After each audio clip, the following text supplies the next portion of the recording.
सभी को नमन। मैं बहुत से लोगों का बिहेवियर देखता हूं आप में से, और जो सवाल आप करते हैं, अधिकतर लोग किसी न किसी कृपा को पाने के लिए बड़े बेताब हैं। उन्हें लगता है कि कोई कोई ब्लेसिंग दे देगा और उनके जीवन में सब कुछ ठीक ठाक हो जाएगा। ऐसे बहुत सारे लोग हैं। बार बार आप आशीर्वाद दे दो, हमारे सर पर हाथ रख दो। इंडिविजुअल मैसेज भी बड़े करते हैं लोग। ऐसा कर दो, ऐसा करने ऐसा कर दो, आशीर्वाद दे दो कि वो सब ठीक हो जाए, आशीर्वाद दे दो कि बीमारी दूर हो जाए। किसी के आशीर्वादों से कुछ नहीं होता, इस बात को अच्छे से दिमाग में बिठा लें। कोई आशीर्वाद आपको इनसे पार नहीं ले जा सकते, और अगर ले जा सकते हैं तो याद रखिए मामला बड़ा खतरनाक है। कोई ना कोई आपकी जगह भुगतेगा। आप जानते हैं, जब जब कोई भी किसी को आशीर्वाद देता है, उसकी जगह पर उस व्यक्ति को भुगतना पड़ता है। ये आशीर्वाद का सीधा साधा मतलब होता है। इसलिए किसी गलत फहमी में तो पढ़ना मत, ना पढ़ना और ना पाना किसी को। क्या आप आशीर्वाद दे दो? आशीर्वाद से तरक्की के लिए आशीर्वाद मांगो। यस, पॉसिबल है ये। इसका मतलब बिल्कुल लॉजिकल है, लेकिन कर्म खत्म करने के लिए नहीं। आप सोचो कि कोई ऐसा आशीर्वाद दे दे और आप बीमारी से ठीक हो जाओ, आप कष्ट से बाहर आ जाओ, आप कर्जे में हो, कर्जा आपका उतर जाए। ऐसा आशीर्वाद दे दो। आपकी शादी नहीं हो रही तो शादी हो जाए, बच्चे नहीं हो रहे तो बच्चे हो जाएं, ऐसा नहीं हो तो ऐसा हो जाए, वैसा नहीं तो वैसा, जो आपकी मर्जी। किसी के आशीर्वाद से अगर ऐसा हो जाएगा तो याद रखना, बड़ी भारी कीमत चुकानी पड़ती है उसकी। बड़ी भारी कीमत किसी को तो चुकानी पड़ती है। तो इसको थोड़ा ख्याल करना। आशीर्वाद ऐसे काम नहीं बनाया करते। काम अगर बनता है तो आपकी मेहनत से बनता है। कृपा कर दो, कृपा कर दो। बार बार सर पटक पटक के अपना सर किसी के आगे रोना और ये कहना, हमने देखा है ना, मूवीज में बड़ा होता है ऐसा। किसी को कुछ कोई काम पूरा करवाना है तो वो जाके अपना सर पटकेगा वो माता रानी के आगे या किसी भी रूप के आगे, और फिर उनसे प्रार्थना करेगा कि मेरा तो, जब खून निकलने लगेगा तो माता के गले से वो हार टूट कर गिर जाएगा। नहीं नहीं, तुम्हारा काम बन गया, जाओ, तुम्हारे को आशीर्वाद दे दिया, सॉरी। ये सारे मामले बड़े खतरनाक हैं, बड़े खतरनाक है। कोई किसी को इस तरह से आशीर्वाद नहीं दे सकता, और अगर देता है तो वो अपने लिए मुसीबत खड़ी करता है देने वाला। इसलिए किसी से मांग के कभी सामने वाले को मुसीबत में मत डालना। somebody has to take care of your pain। ध्यान रखना इस बात का कि आपके अपने कर्म है, कर्मों के हिसाब में कोई किसी के साथ नहीं है। मैंने देखता हूँ लोग गुरु महाराज जी से नाराज बैठे होते हैं, गुरु महाराज जी से नाराज बैठे हुए हैं बस ऐसे। वो एक काम बोला था गुरु महाराज जी को, बेटा पास नहीं हो रहा, तीसरे अटेम्प्ट है, गुरु महाराज जी ने काम किया नहीं, मैं नाराज हूं। कल किसी से बात हो रही थी, गुरु महाराज जी ने काम किया नहीं, मैं नाराज हूं। गुरु महाराज जी तुम्हारे पापा जी के नौकर तो नहीं बैठे, तुम कहो और तुम्हारा वो काम कर दें। गुरु महाराज जी तुम्हारे गुलाम तो है नहीं कि तुमने कहा और तुम्हारा काम कर दिया जाए। बात को समझना। मैं कहूंगा कुछ, ये नीम के लड्डू हैं, कुछ टाइम तक खाने पड़ेंगे। बड़े मीठे लड्डू खाए हैं अभी तक, बड़ा प्यार मिला है, सत्कार मिला है, लेकिन कुछ बातें कड़वी पिलानी पड़ती हैं। जरा प्यार से पी लो, नहीं तो कभी ना कभी जूते खाकर पियोगे फिर। सबसे बड़ी चीज को समझना यहाँ पर, कोई कृपा, किसी और का कोई आशीर्वाद आपके जीवन में, सिवाय इसके कि वो आपके जीवन में आपकी तरक्की में कुछ सहायक हो जाए, इसके अलावा इसका कोई काम नहीं होता। हाँ, आशीर्वाद से तरक्की होने में संभावना रहती है, कोई रुकावटें दूर हो जाती हैं, ऐसा पॉसिबल है। इसके लिए मांगोगे तो आशीर्वाद है। लेकिन अगर केवल इस बात के लिए, अपने कष्ट दूर करने के लिए किसी से आशीर्वाद मांगा, तो आप समझिए उसको हम मुसीबत में डाल रहे हैं। लोगों ने श्री गुरु महाराज जी को नहीं छोड़ा। आप जानते हैं श्री गुरु महाराज जी क्या फरमाते हैं? आप सभी ने देखा है ना, उनकी सेहत मुबारक किस तरह से गड़बड़ होती है। सब कुछ ठीक ठाक है, लेकिन फिर भी लोग पीछे पड़े रहते हैं, कष्ट अपने दे देकर ले लेकर पहुंच जाते हैं वहां पर, किसी तरीके से हमारे कष्ट निवार दो, हमारी तकलीफें दूर कर दो, हमें ना करना पड़े, हमें ना सहना पड़े, आप सह लो हमारी जगह पर। और गुरुदेव को सहना भी पड़ता है, वो दयालु हैं, वो दयालु हैं, सह लेते हैं। पर अगर हमारी मानो तो हमें मंजूर नहीं है, मेरी मानो तो मुझे मंजूर नहीं है, बिल्कुल भी मंजूर नहीं है। महाभारत काल में एक एक भगवान की एक भक्त थी, उसका जिक्र आता है। भगवान श्री कृष्ण ने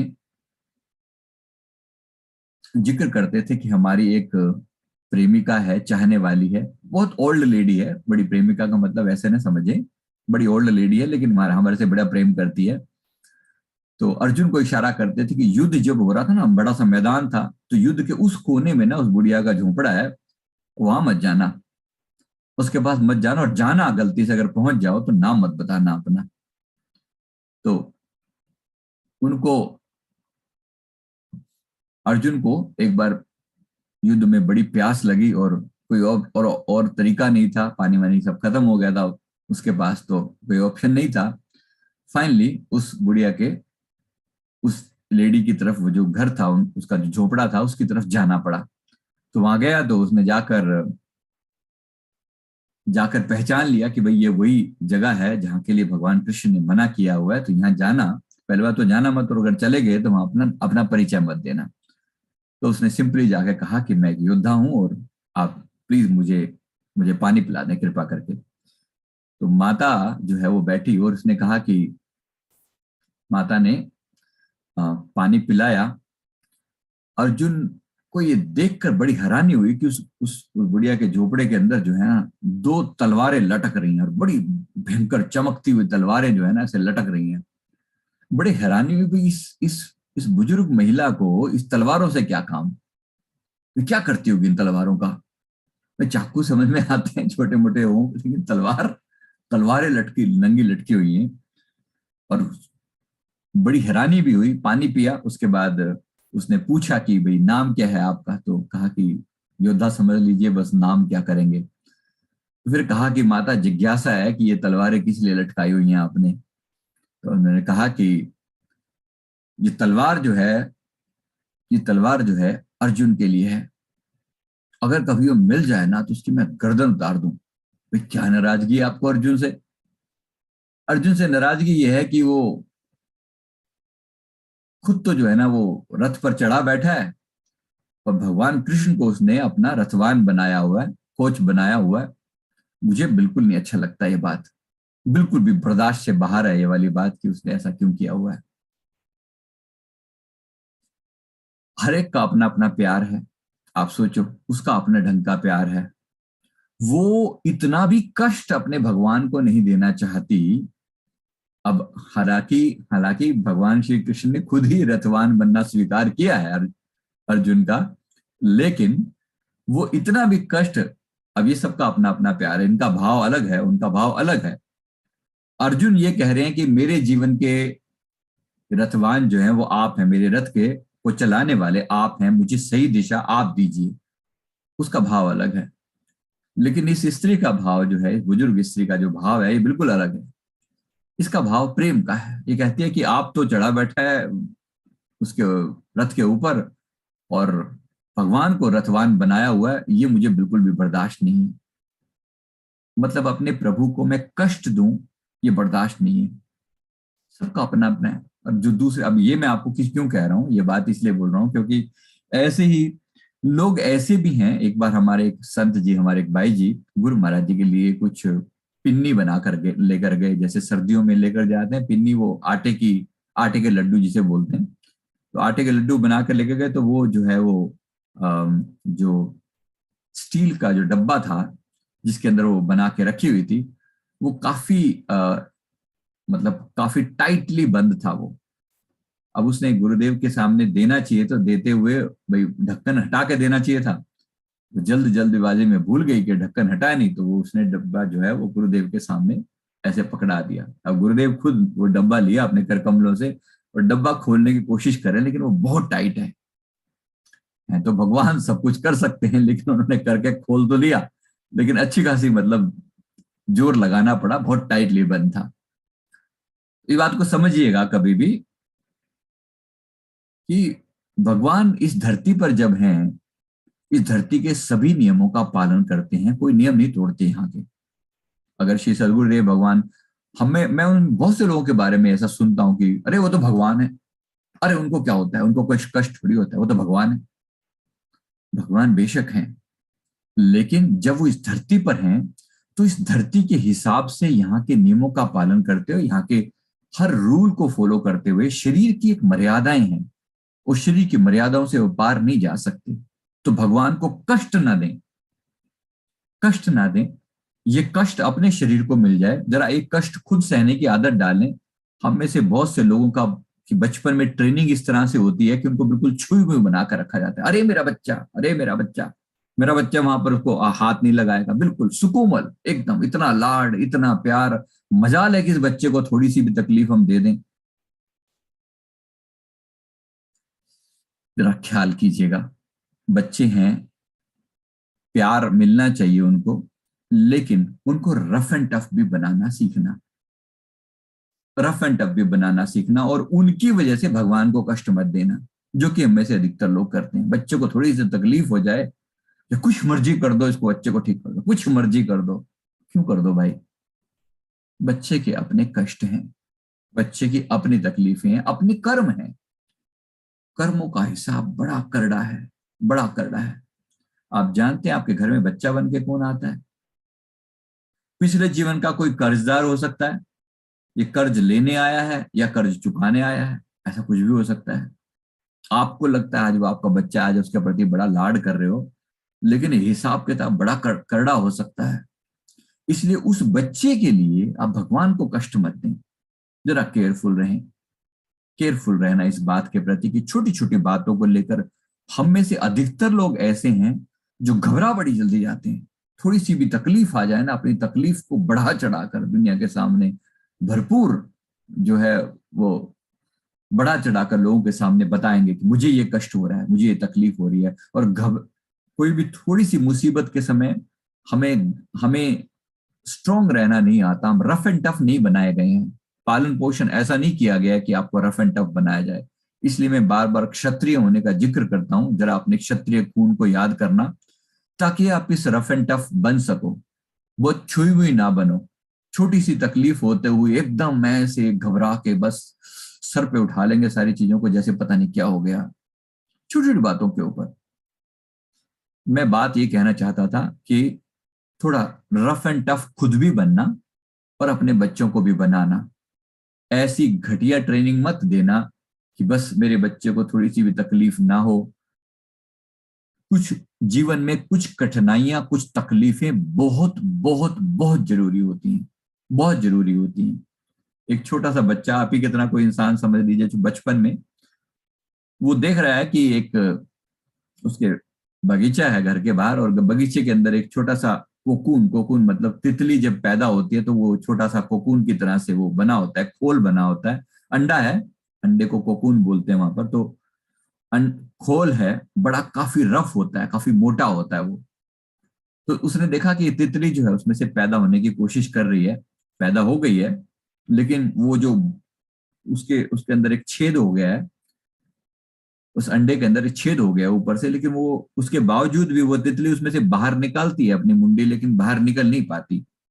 निकलने की पूरी कोशिश करती है, लेकिन वो बाहर नहीं निकल पाती।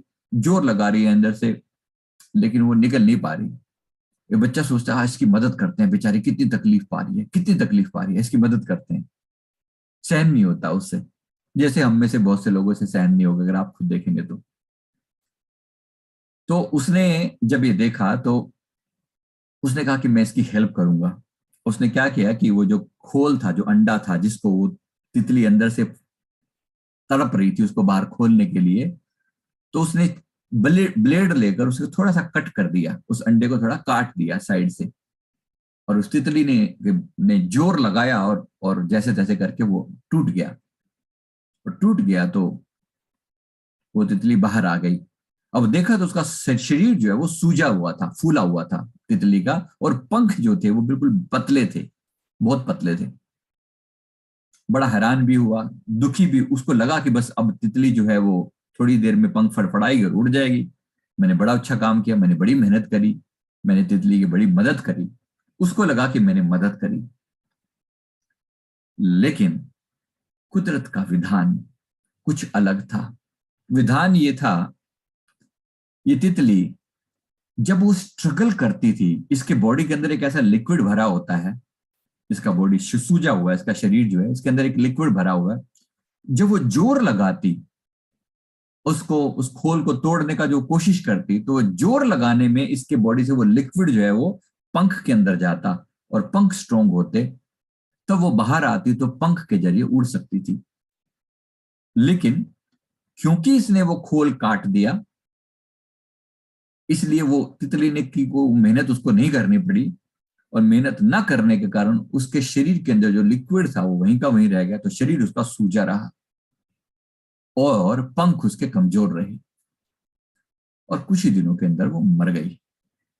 जाहिर सी बात है, जीवन में स्ट्रगल खत्म कर दिया उस लड़के ने, उस बच्चे ने स्ट्रगल खत्म कर दिया। हम में से बहुत से लोग जीवन में कोई स्ट्रगल नहीं चाहते, बस प्रभु सब कुछ ठीक ठाक रखना, सब आपकी कृपा से सब ठीक ठाक हो जाए। क्यों भाई ठीक ठाक क्यों हो जाए, क्यों हो जाए? सारे सारी शांति, सारी सारी ठीक ठाक चीजें आपको मिल जाएं और सारे कष्ट दूसरों को मिल जाएं? ऐसा आसान नहीं है मामला। मामला थोड़ा सा टफ है, थोड़ा सा ज्यादा ही टफ है। जो थोड़ा केयरफुल रहिएगा इस बारे में। जीवन को बहुत पोला पोला नहीं बना लेना, बुढ़ो बस सब कुछ अच्छा अच्छा चलता रहे, सब आपकी कृपा बनी रहे, बस सब अच्छा अच्छा चलता रहे। अच्छा अच्छा सदा नहीं चलेगा। संघर्ष की राह जो चलता है वही दुनिया को बदलता है। जिसने जीती है अंधेरों से जंग, सूरज बनकर वही निकलता है। इस बात को अच्छे से समझ लेना, जिसके जीवन में जितने ज्यादा कष्ट दिए जा रहे हैं उसको उतना ही ज्यादा ऊंचाई पर जाने के लिए तैयार किया जा रहा है। इसलिए अगर आपको बहुत पोला पोला सा जीवन मिला हो ना, तो जरा पोला पोला सा जीवन मिला हो तो मामला कुछ गड़बड़ है।